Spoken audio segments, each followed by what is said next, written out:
Hello, everyone. I'm watching the time. Welcome back. This is the Turtle Wins the Race Home-Based Business Podcast, and my name is Kara Buntin. I've had a home-based business for 23 years, so that's what I talk about on here. And in my last episode, I ended by saying that I was going to talk about diversifying your income this week, which I think is really, really important if you have a home-based business, especially if you're a creative person who is making things, or you're an artist and you're making money from your art, selling it online. I really, really, really think that it is just part of your safety net, your financial safety net, to have multiple streams of income so that you don't have to worry if one dips, you can kind of lean into another one, or that second one will make up for this one, or maybe the third or fourth one will also help you to build up an emergency fund, which is really, really, really important. And I talked about that last week. So when I started my business, it was a physical product business. It was wedding cakes. I was doing custom wedding cakes and birthday cakes and that kind of thing. And then I got a website because I was selling the cakes and I had to reach people locally. And, then I started talking about cakes on cake forums, and I had a blog that I was writing about cakes and cake decorating. And I eventually started selling tutorials online. So I have several tutorials up in my Etsy shop and on my website now that are digital tutorials that people can download, and it tells them how to make one specific type of cake. So there's one, I think, remember the honey badger? I love the honey badger cake. I made a honey badger cake, and I had pictures. I took pictures throughout the whole process, and then I made a tutorial from it. So I have a tutorial up in my shop and on my website about how to make an animal shaped cake. And the honey badger was the example. But I also did one for a football helmet cake, and how to make your own wedding cake, just a lot of guides and tutorials and that kind of thing. That's the kind of thing that even if you sell products, even if you design products, you might be able to think of something. You don't need to tell how to make the things that you make, right? This is the trick. You have to come up with ideas for tutorials for things that you're not necessarily going to be selling, but maybe a simplified version of it. And honestly, people who are going to actually go through with it and make the thing based on your tutorial, they're probably not going to buy your products to begin with. But once they make one of them, they might, because if they enjoyed that kit that they made or the tutorial or whatever it is, they might come back and buy it from you because they've seen how much work it is. That's part of the tutorial trick, is that you tell them how to do something and they see how much work it is. And that is, a lot of times that's enough motivation to get people to come back and buy from you because they enjoyed your tutorial. Now they feel a little loyalty towards you and they're going to buy your products. So I would 100% suggest that if you can think of a tutorial to do that would help people learn how to make a thing, not necessarily what you sell, but just something like a version of it, then I would do that and put it in your shop. And it's the same thing as selling patterns, right? If you sell knitted blankets or something like that, you could sell a pattern to make that, because the people that buy the pattern are not really the same customers as the people who buy the product to begin with, but there might be a little overlap, But it's just another product line, and that really is pretty passive once you get the thing made. Once you make the pattern or the tutorial, you can put that in your shop, and you don't really have to do anything with it as long as the instructions are clear. And there will always be people who have questions. That's fine. But it's very minimal contact with people, which is good. And it will provide you a little bit of income on the side in conjunction with your products.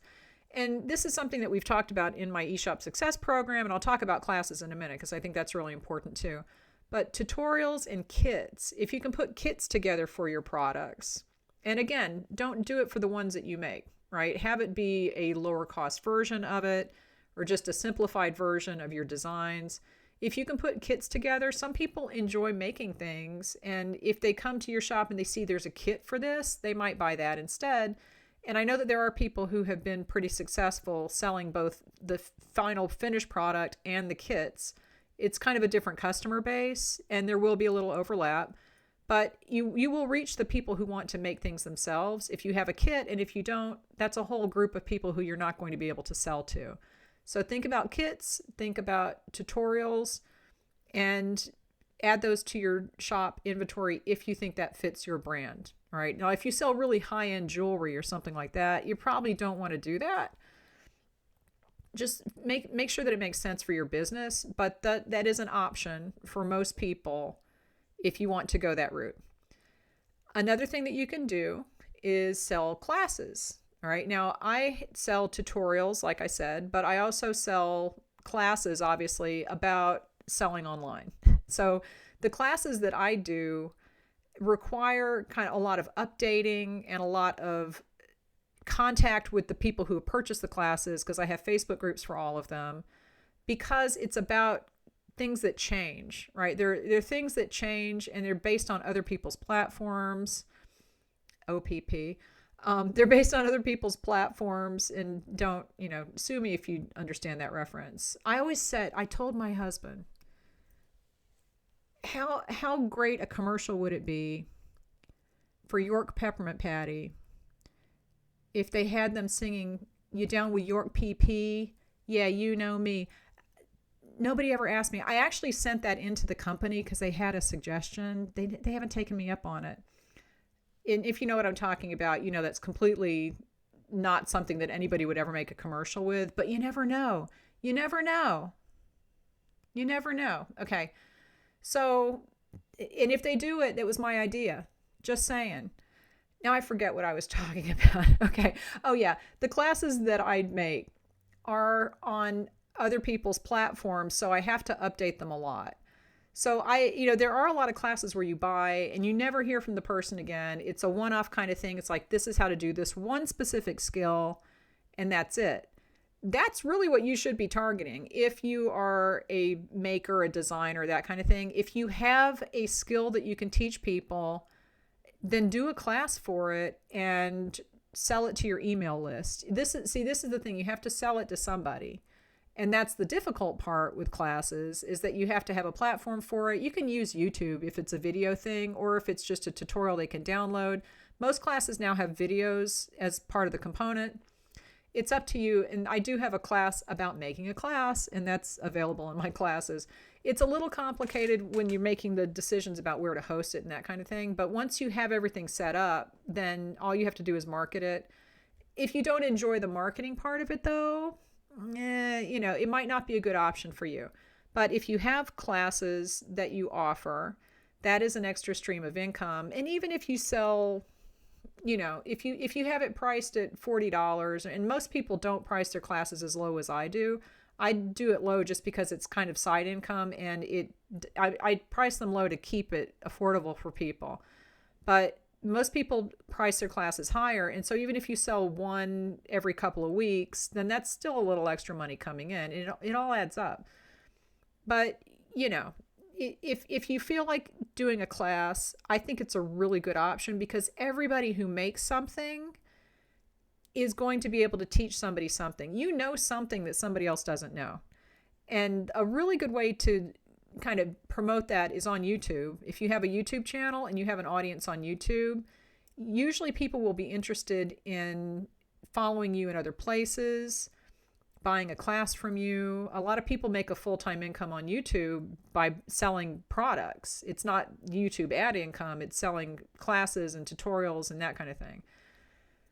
So think about that. It's definitely a really good source of income if you're willing to market it. I don't market my classes, honestly. I do a very bad job of it because I don't want to. It's not my primary income.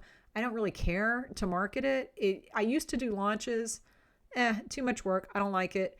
I don't have to do it. That's it. So for me, it's just a little extra income, and it's fine. If you want to make that part of your business model, you will have to work at it a little harder. But if it's just going to be some passive income kind of thing situation where you're teaching a skill, then it can be a good way to earn a little bit of extra money that you can then put aside in an emergency fund. Put it in your bank account. Don't spend it. All right. The next thing that you could do, and a lot of people have done this, I have done this in the past, is set up a Patreon. Now, Patreon is kind of it was initially meant for artists and for people to pay them for specific art or specific access to early videos or behind the scenes kind of stuff or extra content. And it's like having patrons as an artist. So, artists used to have patrons and that's how they made money. That's what Patreon is for. And they do take a percentage. Every platform that you're going to use is going to take a percentage just to pay for the platform.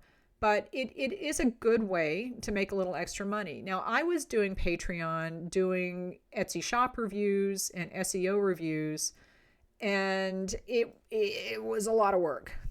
So I was, I made a decent amount of money, I think, for the amount of work I was putting in, but it was work and I was putting the work in, and it just took time away from other things. So for me, I decided to kind of shut it down. Also, the time that it takes me to do a full-on Etsy shop review is a long time because I want to be thorough, and I know, you guys know how I talk, right? I just kind of talk. And it took like 4 or 5 hours to do one shop review. So I had to charge for it. And at that point, I was like, I could just tell these people to not buy the review and just go buy my eShop program, which was not a whole lot more expensive than the individual review would be if I charged for the time that I had to put into it. And in that case, they can get the whole program instead of just one review. So I was like, so I shut the Patreon down, but I know other people who are in my program who do use Patreon now, and it is a good side income, and you can put classes for people up there. So you can have different levels of patronage, different membership levels where people get different things for paying a different amount each month. And you can decide that for yourself and how much you're going to charge, but it is kind of a good recurring income. I know people in my blogging program who have a Patreon and they do really well with it because they have viewers on YouTube that come over and join them on Patreon. It's a whole thing. So that's something to look at if you're willing to get into that and kind of put a little time into that, because that is a time thing. That takes time because you have to continually kind of come up with different content. But it's not that hard if that's something that you want to put the time in. Okay. The next thing I mentioned is YouTube. YouTube, if you get monetized, you can get a little ad income. My ad income on YouTube is pretty high, I think, compared to I've seen some of these Etsy channels where they're like, this is my YouTube income, and they are making a lot of money, a lot more than I am. But I also am not going to shill for like these programs that try to get me to sell things to people on YouTube. I'm not going to do that. So I'm probably leaving a lot of money on the table with YouTube, because with YouTube, the way that most people make money is not by ad revenue, and that's how I make money on YouTube, but it's by selling things to the people on YouTube who watch them. I'm not going to do that, except my own classes. You can check those out in the description of the video. But if, YouTube is a good way to make extra income, even if it's just a little bit a month. Again, take that and put it in your emergency fund. To be monetized on YouTube for ads, you have to have 1,000 subscribers and 4,000 watch hours, or you can go the shorts route and have I want to say it's like millions of views on shorts, but they show YouTube short videos a lot more often, and they play on a loop. So it doesn't take as long as you think to get that millions of views on shorts, but you do have to have 1,000 subscribers. And that can take a while. So to get monetized on YouTube for ad money, it could take some time, but you don't have to just use ad money on YouTube. You can sell products. Like I said, you can send people to your tutorials. You can send people to your Patreon. YouTube is a really good way to reach people who have never heard of you, because it's search-based and it's also browse-based. So people will, see you in their suggestions from YouTube, and they'll get to know your channel and that kind of thing. And it does work out really well as a side income if that's what you want to do. You have to be consistent with YouTube. You have to keep posting things and not take a lot of time off, because YouTube doesn't like that. So it does tend to be a grind, and it burns people out really fast. So you have to be careful with it. The algorithm is very strange. But if you build up a following on YouTube, then you can send people other places to buy your products. You can send them to your website or your Etsy shop. That happens a lot. Every time I do a live on Tuesday, I get a big spike in traffic to my Etsy shop, because everybody creeps over there to see what I'm selling. That's just normal. That's normal behavior, so it's fine. But it does bring you traffic to other places. So that's another good way to just in general get traffic to your shop. But it is also a good way to earn a little extra income and diversify your income a little bit. On top of that, Now I had a thought as I was talking about the affiliate stuff, the adding. Okay, so on YouTube, you can sell products, send them to Patreon, blah, blah, blah. You can also put affiliate links on YouTube. Another way to get a little extra income is the Etsy affiliate program or the Etsy creator code. Now, there are two different Etsy affiliate programs. One is for people who have blogs and who are going to be putting links and ads on their blog. And that would be me. I'm a member of that affiliate program. The other one is Etsy Creator Co., which is new, and it's for people who mostly promote their Etsy shops on their social media.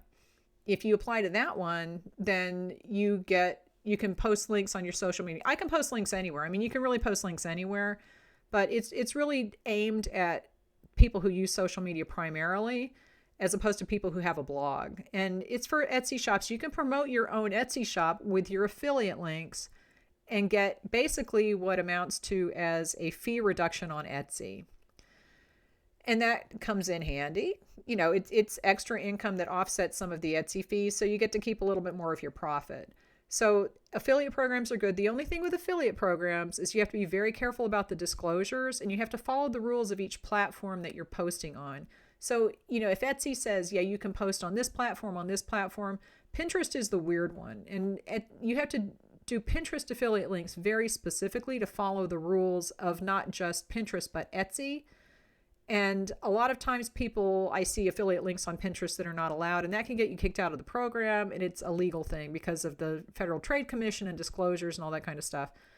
But an affiliate program is a really good way to earn a little extra money by posting links in social media. And if somebody follows that link and buys something, then they will pay you a small commission. It is small. Mostly it's very small, but again, it does add up. So there's that. There's also, if you have a blog, you can put ads on your blog through Google AdSense, and that's a little bit extra every month once you get a good blog traffic and visitors come to your blog and that kind of stuff.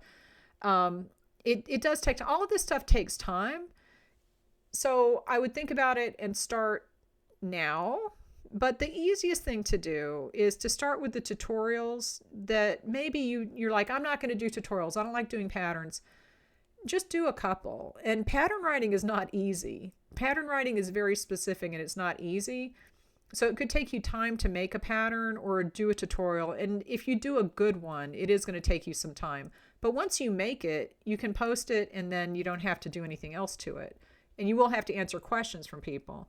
Just try to think a little bit outside the box for what you do. And if you don't like teaching in person, tutorials are great.